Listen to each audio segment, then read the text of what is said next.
Hello friends, welcome to the UPSC analyser. तो आज हम 15 दिसंबर का इंडियन एक्सप्रेस डिस्कस करेंगे। If you are liking this analysis then please like, share and subscribe. यहाँ पर एसआईटी ने रिवील किया है that the killing of 4 farmers and a journalist on October 3 was a planned conspiracy. तो लखीमपुर खीरी में जो यहाँ पर फार्मर्स को मोव डाउन किया गया वो एक प्लान्ड कॉन्स्पिरेसी थी। On Monday the SIT submitted in the chief judicial magistrate's court that the killings did not happen due to negligence और कैलसनेस। तो ये नेग्लिजेंस की वजह से नहीं हुई है बल्कि ये एक प्री प्लान्ड कॉन्स्पिरेसी थी and that the actions of the accused were deliberate with an intention to kill. Next news हम डिस्कस करेंगे। Supreme Court accept security concerns, clears Chardham road widening. अब चारधाम रोड वाइडनिंग को लेकर यहाँ पर कंसर्न था environmental versus defence. तो यहाँ पर सुप्रीम कोर्ट ने क्लियर कर दिया है कि रोड को यहाँ पर वाइडन किया जाएगा।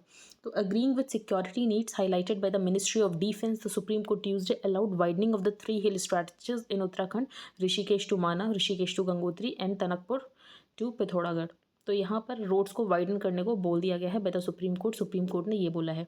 अब इन्वायरमेंट वर्सेस डिफेंस नीड्स की जो डिबेट है, तो सुप्रीम कोर्ट ने खुद एक हाई पावर्ड कमेटी बनाई थी और उस हाई पावर्ड कमेटी का ये कहना था कि डिजास्टर रेजिलिएंट इंटरमीडिएट रोड की जो विथ है वो ज़्यादा इंपॉर्टेंट है एज़ कम्पेयर टू यहाँ पर रोड को वाइडन किया जाए। लेकिन सुप्रीम कोर्ट ने इस आर्ग्यूमेंट को डिसमिस कर दिया। तो dismissing the argument based on the minority report of its own high powered committee that a disaster resilient intermediate road width was much important more critical than a wider road prone to frequent blockages. अब यहाँ पर high powered committee का ये कहना था कि आप road को वाइडन कर भी दोगे तो उसका कोई यहाँ पर बेनिफिट होने वाला नहीं है, क्योंकि अगर आप रोड को वाइडन कर दोगे तो उसकी वजह से यहाँ पर स्लोप फेलियर्स और लैंडस्लाइड ज़्यादा होने लगेंगे, जिसकी वजह से रोड तो हमेशा ब्लॉक ही रहेगा। तो फिर आप वैसे भी मूवमेंट नहीं कर पाओगे। लेकिन सुप्रीम कोर्ट ने इस आर्ग्यूमेंट को रिजेक्ट करते हुए यहाँ पर अलाउ कर दिया गया है रोड को और वाइडन होने के लिए। आगे चलते हैं हम। इनकमिंग यूएस एनवॉय, तो अभी ये नॉमिनी है, ये हो सकते हैं आने वाली यूएस एनवॉय। तो observing that India is situated in a tough neighbourhood, US president Joe Biden's nominee for next envoy to New Delhi on Tuesday told law makers. तो इनका यही कहना है कि अमेरिका जो है अपने एफर्ट्स को डबल डाउन करेगा इंडिया में लेकर, क्योंकि इंडिया का नेबरहुड बहुत ही ज़्यादा टफ है। एक तरफ हमारे चाइना है, दूसरी तरफ हमारे पाकिस्तान है। तो एरिक माइकल गेरकेटी ये हो सकते हैं next incoming US envoy to India. आगे चलते हैं। यहाँ पर कोई इंपॉर्टेंट न्यूज़ नहीं है। द सीपीसीबी, तो यहाँ पर सेंट्रल पोल्यूशन कंट्रोल बोर्ड ने एक लिमिट लगा रखी कि 40 माइक्रोग्राम्स पर cubic metre of air for NO2 in the country. World Health Organization की जो लिमिट है वो उनके अकॉर्डिंग, वर्ल्ड हेल्थ ऑर्गेनाइजेशन के क्राइटेरिया के अकॉर्डिंग जो NO2 होना चाहिए उसकी सेफ्टी लिमिट 25 माइक्रोग्राम्स पर क्यूबिक मीटर ऑफ एयर है। हमने थोड़ी ज़्यादा लगा रखी है क्योंकि हमें पता है हमारे NO2 बहुत ज़्यादा है। The NCAP tracker has found that 15 out of 40 monitoring sites in Delhi में हमें ये पता चला है जो NO2 डेली एवरेज है वो 80 माइक्रोग्राम्स है। मतलब यहाँ पर जो लिमिट उससे भी डबल से भी ज़्यादा है। आगे चलते हैं हम। अब यहाँ पर लद्दाख की ये डिमांड है कि इसे 6th शेड्यूल में इंक्लूड किया जाना चाहिए। तो जो सेफ गार्ड्स यहाँ पर नॉर्थ ईस्टर्न स्टेट्स को मिलते हैं अंडर द 6th शेड्यूल, वो यहाँ पर लद्दाख को भी मिलने चाहिए। तो I urge the government to amend the Ladakh hill development council act passed in 1997. It needs to be defined what will be the role and responsibility of the central government, the union territory administration and the lieutenant governor. Along with this, how the roles of gram panchayat and town councils will be streamlined. तो यहाँ पर 6th schedule में जो greater political autonomy दी गई है north east में tribal areas में, वो यहाँ पर लद्दाख भी डिमांड कर रहा है। Under the 6th schedule, autonomous districts and councils administered by elected representatives. तो 6th शेड्यूल में जो यहाँ पर ऑटोनॉमस डिस्ट्रिक्ट्स और काउंसिल्स बनाई जाती हैं वो यहाँ पर लॉज बना सकते हैं रिगार्डिंग वेरियस थिंग्स। और यहाँ पर लॉज वैसे ही यहाँ पर लद्दाख भी बनाना चाहता है। तो have a varying degree of autonomy to frame laws to protect the interest of tribal people. तो ताकि यहाँ पर जो ट्राइबल लोग हैं उनके इंटरेस्ट मेंटेन रहे, इसीलिए यहाँ पर लद्दाख की डिमांड हो कि लद्दाख को भी यहाँ पर 6th शेड्यूल में इंक्लूड किया जाना चाहिए। In January the home ministry has said it would form a committee. तो यहाँ होम मिनिस्ट्री ने बोला है कि वो एक कमेटी बनाएंगे और वो यहाँ पर देखेंगे कि क्या सोल्यूशन हो सकता है लद्दाख का जो कल्चर है उसको प्रिजर्व करने के लिए, to find a solution to issues associated with preservation of Ladakh's land, culture and language apart from demands from the region to have it included under the 6th schedule of the constitution. तो यहाँ पर लद्दाख की demand है कि इनको 6th schedule of the constitution में include किया जाए। यहाँ पर प्राइम मिनिस्टर ने एक बात ये बोली है कि हमारा जो फ्रीडम मूवमेंट है उसमें हमेशा पॉलिटिकल टिंज के साथ हमने एक स्पिरिचुअल टिंज भी है जिसको इतनी इंपॉर्टेंस नहीं दी गई। तो India is so unique that whenever it faces adverse times a saint emerges to change the course of time, Prime Minister Narendra Modi said on Tuesday. तो यहाँ पर हमारे देश में आपको जो पॉलिटिकल मूवमेंट है वहाँ पर एक स्पिरिचुअल टेंस दिखेगा, लेकिन उसको उतनी इंपॉर्टेंस के साथ रिकॉर्ड नहीं किया गया है. तो tallest leaders of India's independence movement is called Mahatma by the world, he said, adding that it is only in India where spiritualism runs and political movements as well.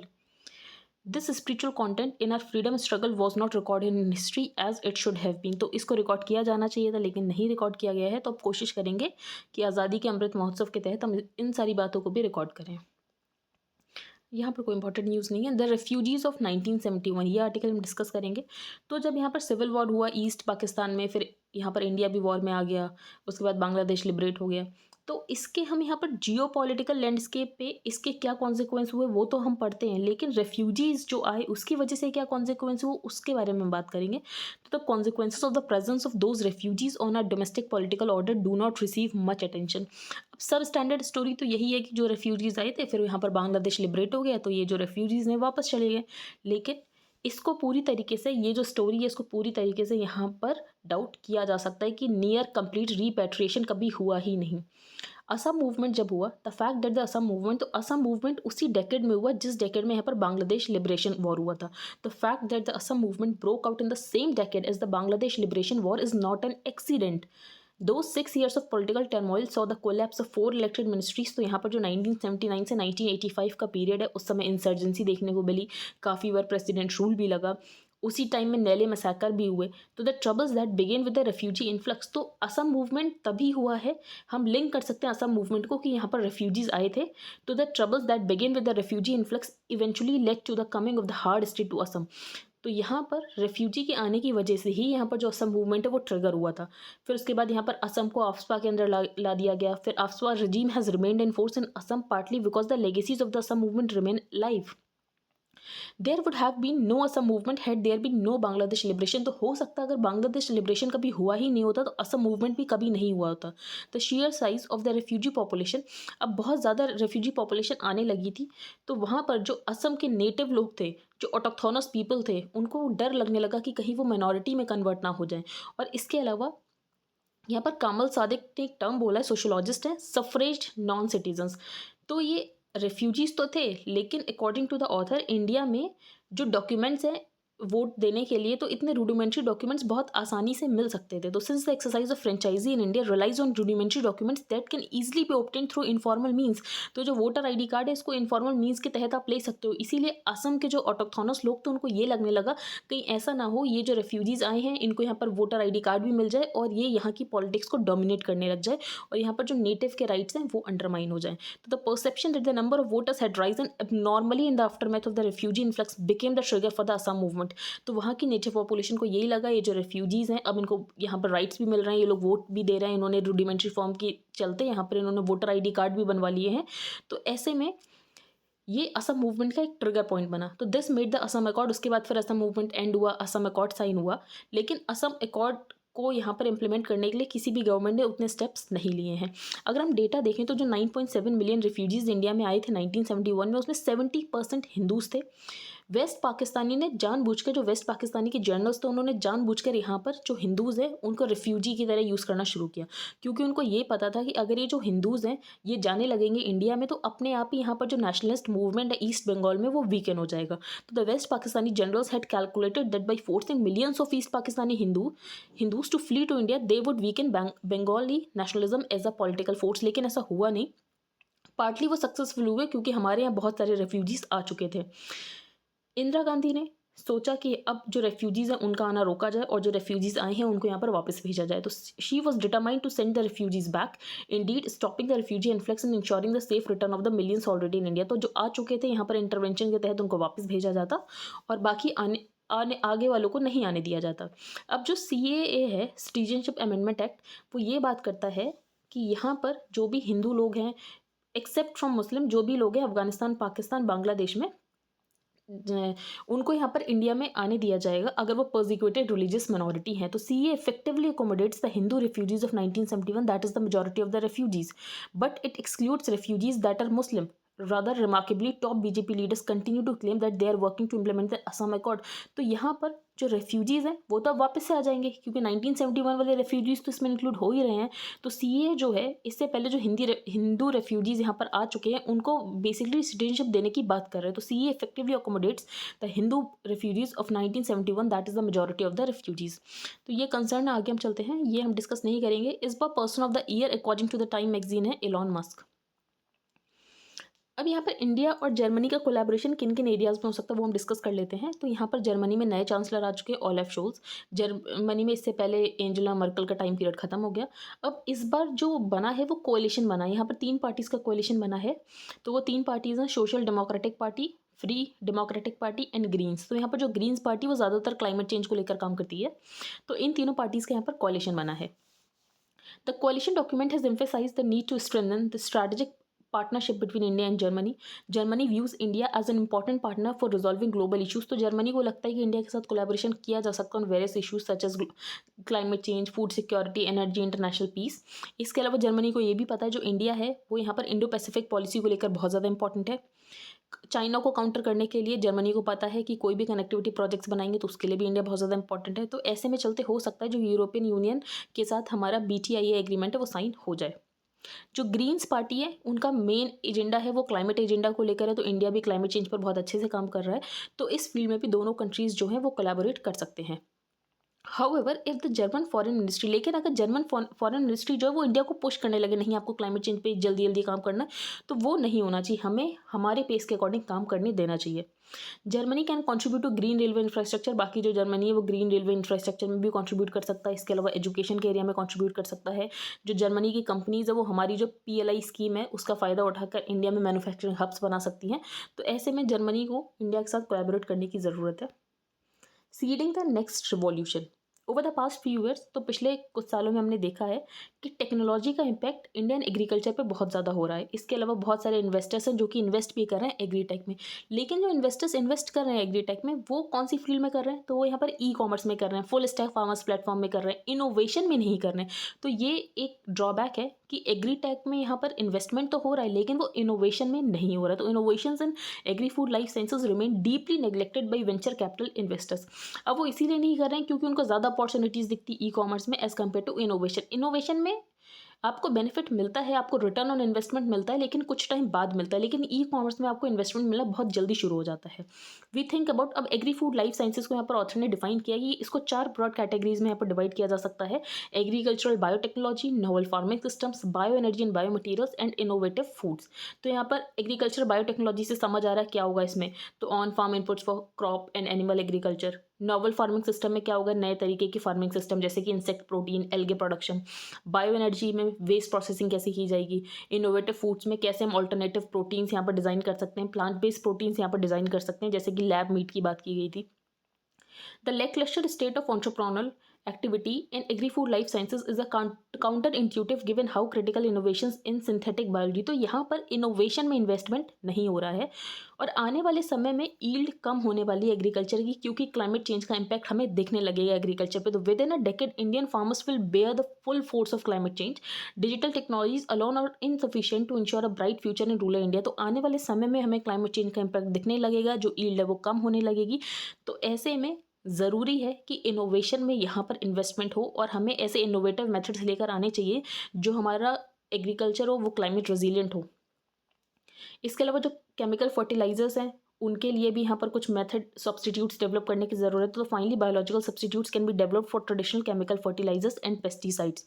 So if the lack of agri food life sciences entrepreneurship can't be laid at the feet of government policy. अब ये नहीं बोल सकते कि government policy ऐसी नहीं है कि यहाँ पर वो बात करती है कि इन्वेस्टमेंट हो इन द इनोवेशन सेक्टर। तो सब कुछ गवर्नमेंट के ऊपर ब्लेम नहीं किया जा सकता। यहाँ पर कैपिटल अवेलेबिलिटी की कमी है। तो कैपिटल अवेलेबिलिटी की जो कमी है इसको पूरा करने की ज़रूरत है। But part of it might be because most venture capitalist in India come from digital technology background as opposed to have been trained in life sciences. अगर हम देखें तो आगे भी आज भी हमें NFHS के डेटा से यही पता चलता है जो इंडिया में अनेमिया बहुत ज़्यादा प्रेवलेंट है। तो after 2 decades of anaemic progress a new approach is required to accelerate agri food life sciences in India. तो इंडिया में हमें एग्री फूड लाइफ साइंसेज में इन्वेस्ट करने की ज़रूरत है, इनोवेशन में इन्वेस्ट करने की ज़रूरत है। आगे चलते हैं। अब यहाँ पर US ने डेमोक्रेसी सबमिट कराई। ऑथर ने बोला है US ने इंडिया को भी इन्वाइट किया। अब डेमोक्रेसी के कुछ इंपॉर्टेंट चीज़ें होती हैं जो कि डेमोक्रेसी में होनी चाहिए। पहला, universal adult franchise, free elections, peaceful transition of power. तो ये सब इंडिया में तो प्रेजेंट है। पीसफुल ट्रांजिशन ऑफ पावर तो खैर यूएस में भी प्रेजेंट नहीं है, इस बार हमें देखने को मिला। और क्या होना चाहिए डेमोक्रेसी में, तो यहाँ पर सबको इक्वल राइट्स मिलने चाहिए और यहाँ पर गवर्नमेंट की रिस्पॉन्सिबिलिटी कि सबके इक्वल राइट्स को प्रोटेक्ट किया जाए, हर मिनॉरिटी के राइट्स को प्रोटेक्ट किया जाए।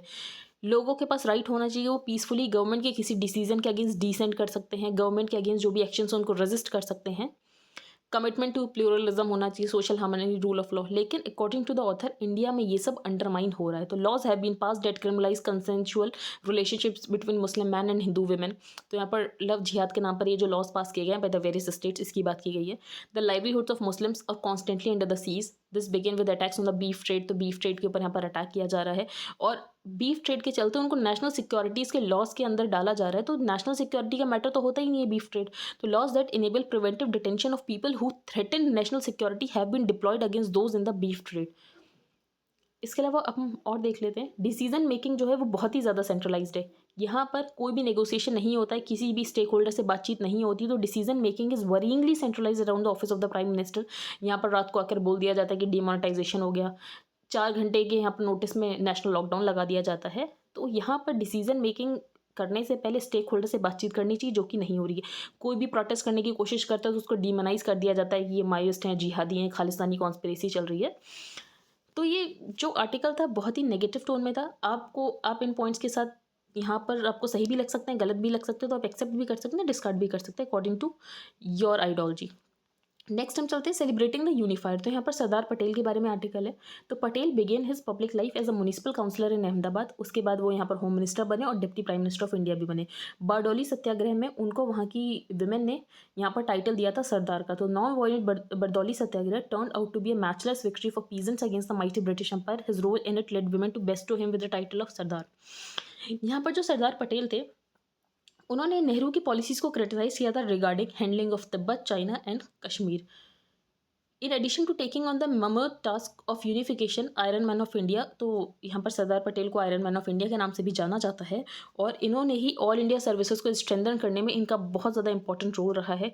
इसके अलावा नवंबर 1947 को इन्होंने डिसाइड किया था कि जो सोमनाथ टेम्पल है इसको वापस से रिकंस्ट्रक्ट किया जाएगा। आगे चलते हैं, यहाँ पर ये हम डिस्कस कर लेते हैं। तो यहाँ पर नागालैंड के आउटफिट्स ने यही बोला है कि वो आर्मी के साथ नॉन कोऑपरेट करेंगे जब तक यहाँ पर इनकी 3 डिमांड्स फुलफिल नहीं हो जाती। तो उनकी पहली डिमांड ये है कि जो भी फोर्सेस थे इन्वॉल्व इन द किलिंग्स तो उनको यहाँ पर बुक किया जाना चाहिए। जो होम मिनिस्टर अमित शाह ने यहाँ पर स्टेटमेंट दिया पार्लियामेंट में उसको विड्रॉ किया जाना चाहिए और जो आफ्सपा है उसको यहाँ से हटाना चाहिए नागालैंड से। Mandatory for food manufacturers to make full disclosure of all ingredients. तो यहाँ पर नामधारी एक्ट की बात की गई। तो नामधारी एक्ट सिखिज्म में, ये आपको पता होना चाहिए। और जो राइट टू नो है, राइट टू नो रिस्पेक्ट होना चाहिए। इसीलिए जो भी इंग्रेडिएंट्स हैं वो यहाँ पर पैकेट पे मेंशन होने चाहिए और वो इंग्रेडिएंट आपने एनिमल सोर्स से लिया है, प्लांट सोर्स से लिया है, वो भी यहाँ पर मेंशन होना चाहिए। अगर आपने उस इंग्रेडिएंट को एनिमल सोर्स से लिया है तो बेसिकली वो नॉन वेजिटेरियन फूड हो जाता है। और अगर वो नॉन वेजिटेरियन फूड हो जाता है तो यहाँ पर जो लोगों को राइट मिला है कि वो अपना रिलीजन को प्रोफेस कर सकते हैं, तो उसको ये अंडरमाइन करता है कि अगर उन्होंने कोई ऐसी पैक्ड चीज़ खा ली जिसके ऊपर मेंशन नहीं था कि यहाँ पर जो इंग्रेडिएंट है वो एनिमल सोर्स से लिया गया है, तो and would offend the religious and cultural sensibility sentiments of strict vegetarians and would interfere in the right to freely profess, practise and propagate the religion and belief. Climate assertion at UN. तो यहाँ पर एक proposal आया था कि UNSC में भी यहाँ पर क्लाइमेट चेंज को लेकर बात होगी, लेकिन इंडिया ने उस प्रपोजल के अगेंस्ट वोट किया, रशिया ने तो वीटो ही कर दिया। तो contentious proposal to authorise the UN Security Council to deliberate on climate change related aspects. अब इंडिया का यही कहना है कि क्लाइमेट चेंज से रिलेटेड जो बातें हैं वो UNFCCC में हॉलिस्टिकली हो जाती हैं। तो ऐसे में यहाँ पर एक अलग प्लेटफॉर्म पे भी क्लाइमेट चेंज की बात हो, ऐसा नहीं होना चाहिए। ठीक है, अब यहाँ पर जो UNSC है उसका मेन काम ये है कि कैसे दुनिया में कन्फ्लिक्ट को कम किया जाए और ग्लोबल पीस को मेंटेन किया जाए। अब जो इस प्रपोजल के फॉर्म में है उनका ये कहना है जो क्लाइमेट चेंज है उसकी यहाँ पर सिक्योरिटी डायमेंशन भी है। तो for the last few years however a few European countries led by Germany have been pushing for a role for Security Council in climate change. उनका ये कहना है क्लाइमेट चेंज की वजह से फूड और वाटर शॉर्टेज होगी, लॉस ऑफ हैबिटाट होगा, तो इसकी वजह से ये जो लोग हैं कहीं और मूव करेंगे, तो जिसकी वजह से कन्फ्लिक्ट्स हो सकते हैं। तो ये भी एक सिक्योरिटी का ही हिस्सा है। तो अगर हमें कन्फ्लिक्ट यहाँ पर रोकना है तो UNSC में भी क्लाइमेट चेंज से रिलेटेड डिस्कशन होनी चाहिए।